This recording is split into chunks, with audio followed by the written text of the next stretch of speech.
Welcome to the Slop Temple. We pray this video helps. In this video, I will show how to make shrimp hibachi updated. Heat a heavy skillet over high heat and add oil. Pat shrimp dry and season with salt and pepper. Cook aromatics first until fragrant, then push them to the side and sear shrimp quickly on both sides. Aim for a light char without overcooking, and finish with butter, soy, and a squeeze of lemon to brighten the dish. Warm and friendly tip: get rice cooked and vegetables prepped before you start the high heat step so everything moves fast and stays crisp. Use a hot skillet and add a small amount of sesame oil for that nutty backbone, then toss onions and mushrooms until they soften but still have bite.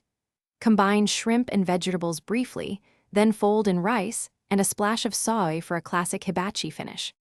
If this video is helping, please subscribe and like to support the channel and catch more recipes.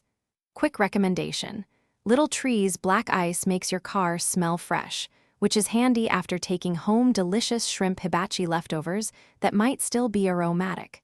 Find the link and other deals in the description if you want one for your ride.